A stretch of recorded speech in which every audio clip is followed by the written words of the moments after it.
there's a story about my grandfather that just really is special to me because he was musically, he was really talented, had a powerful voice. Wow. And he played the fiddle. Really? And he played it. He played it like nobody else. And you started learning at a younger age about how to take care of yourself and work as a family. And my job was, when I come home from school, was to cut the kindling, put it in the kindling box, make sure there was enough wood for the night. And I was out there, and my grandfather had been really sick. He spent most of the time in the bed, but he came out. If I get emotional, I'm just going to let it go, because I was cutting the wood, and he sat down on the chair he had in there, because he used to open the garage door and sit in the chair just to get sun. And he started playing the fiddle. And he played with the fiddle because he couldn't get his arm to hold it this way. He held it, put it on his knee, and he played this way. Oh, wow. And he started playing, and then he started singing. And they were songs, I can't remember the song, but they were so special because that was the first time. He never spoke much or anything because he was so sick. And he died in 1952, and my father was chef for Morrison Knudsen while they built the dam on the Lewis River. And so he was there, and I was with my dad that weekend because he used to let me go up with him. And he lived in a bunkhouse up there. And we were sitting at the dinner table, and the lady came out and she said, Lloyd, I have some bad news for you. Your father has passed away.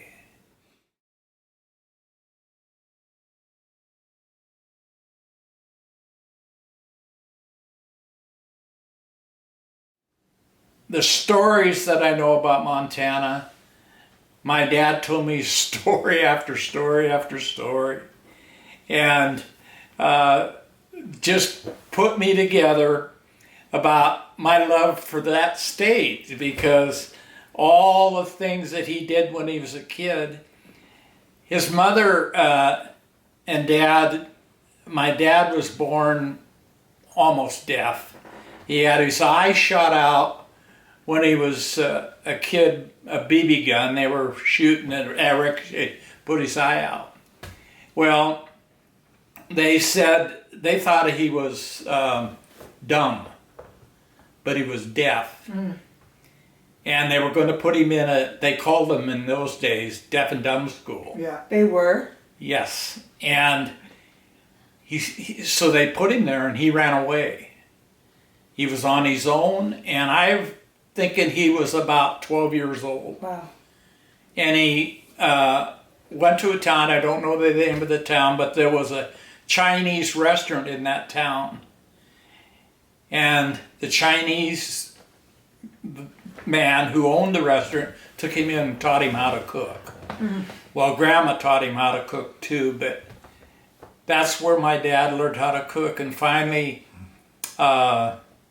in the early 1900s, he must have been about 1915, about 15 years old, he went back home, and they had some kind of old-fashioned hearing aid he could use with a big old battery that hung on his chest. And he went to school.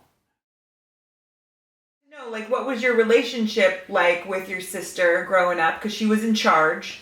Well, yeah, as far as, we got along good, except she was the boss, and you had to realize that. And one day we were having lunch, and Dad was sitting at the end of the table. She was next to him, and the rest of us are sitting around the table. And she started in, and my dad couldn't hear very well. And a lot of times he shut off his hearing aids, so he didn't want to hear it. Well, she got onto it, and I went ahead and whacked her. You know, she was angry and all that, but then I told her, I said, hey, I don't want to be bossed around by you anymore. And I'm sorry I hit you, but that's just what happens when you get somebody really angry. And so that kind of ended it. Then one night they had dinner, we were around the table, and she brought out this logging truck, about this long, that she had gotten, and she says, Bill, this is for you. And I couldn't figure out what the logging truck was all about. She says, a long time ago, you and I had an argument, and this is my portion of forgiveness for making you so angry that you would hit me. And I said, well, I'm not into logging trucks, but I accept your apology, but can I give this logging truck to Josh? She says, sure. So I gave it to Josh. Josh took it home and played with it for a while, and then all of a sudden, there was no logging truck. I don't know what happened to it. Some neighbor kid probably stole it anyway. But I'll tell you what, she was a woman that never settled for second. Mm-hmm. There was no second in her life. And she worked very hard. She was a very smart lady. When she was in high school, she got that scholarship to St. Mary's Academy, which was spendy because that was a spendy school. And she graduated top in her class.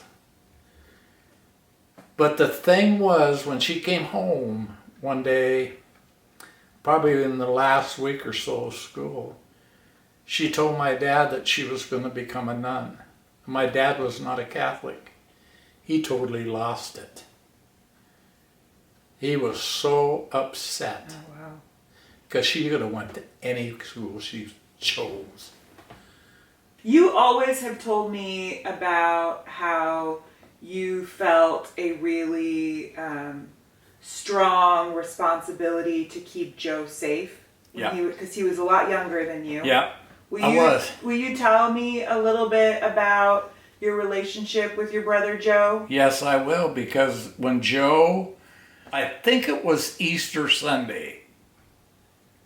I don't know why that sticks in my mind. I'm probably not right about it. Because And how old do you think you and Joe were? Joe was, I think, probably 3. And he was always, if we played football, he was always there. And we were up playing workup, and one of the neighbor boys was batting. He was sitting on the curb, and I was in the outfield. And the guy swung, and his bat came out of his hand and hit him square in the head. And the blood was going all over the place. I ran over there, and I picked him up and ran down the street and hollered, Mom, Mom, Mom. And they were at the kitchen table. They were eating. No, they were in the delivery or whatever. And she ran out of the house. She said, Lloyd, we got to get going. We're going to the hospital. And we shoved the cold rag on his face. And he was in the hospital over a week. He was unconscious for maybe a day or so. But he fractured his face, his eyes. They had to do all kinds of different surgeries. But I think that had a lot to do with the character, him, and how he developed after that. Is that a picture of my service? This is a picture of your service. Yeah. You're a senior in high school. Yeah. You have your dream of being a coach, but your dream gets interrupted. Right.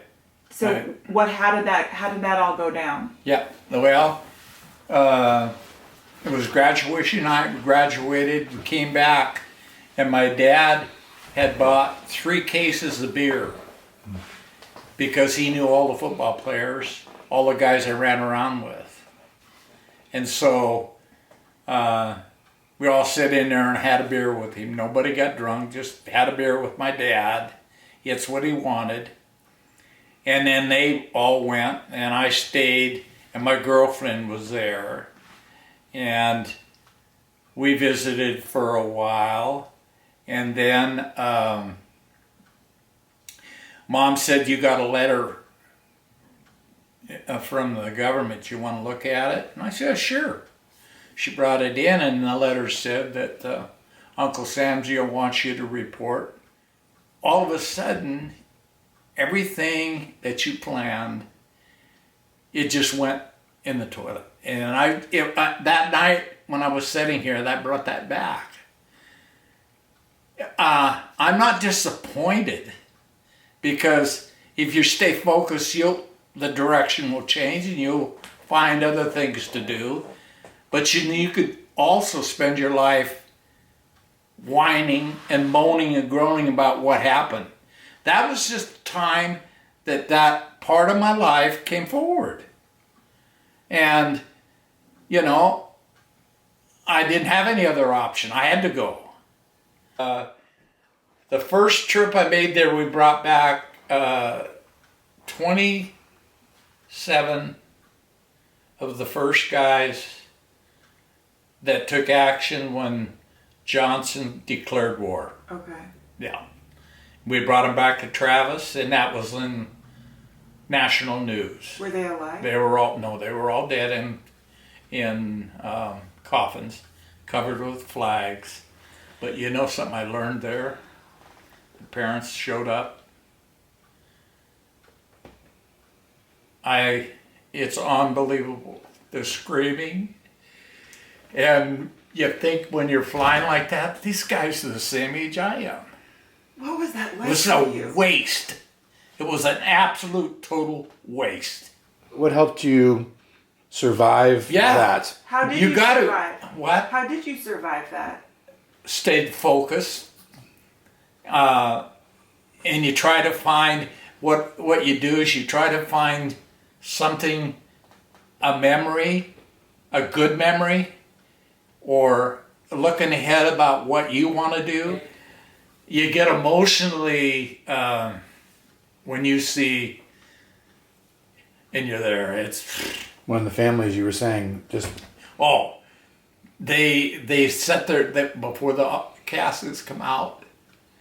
They're real calm, and when they open that door, and they come down that ramp, it's a different world. Those mothers, yeah, it was bad.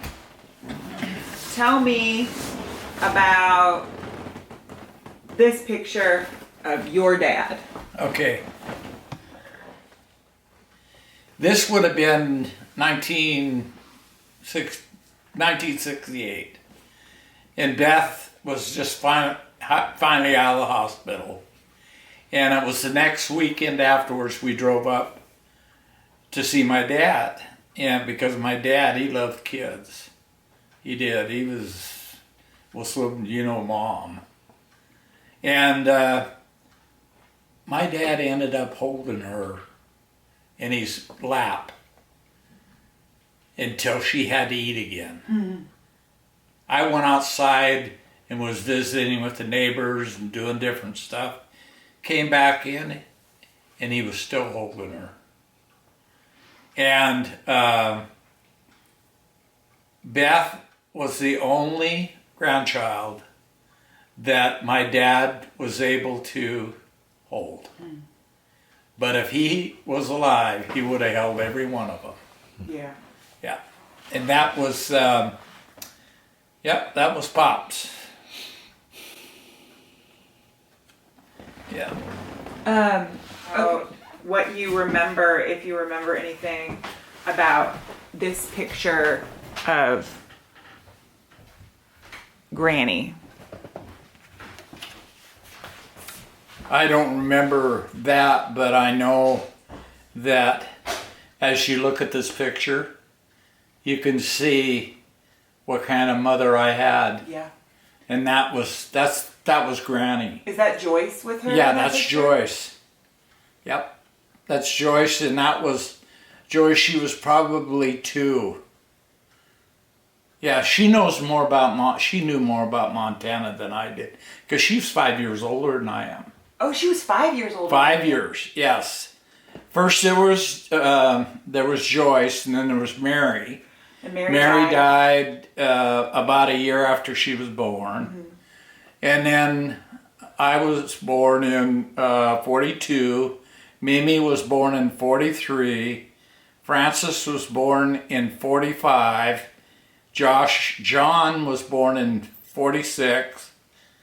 And Joe was born in 54.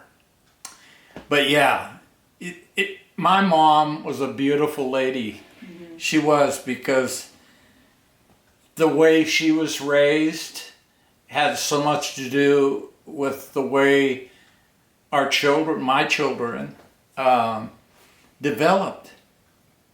It was always family first.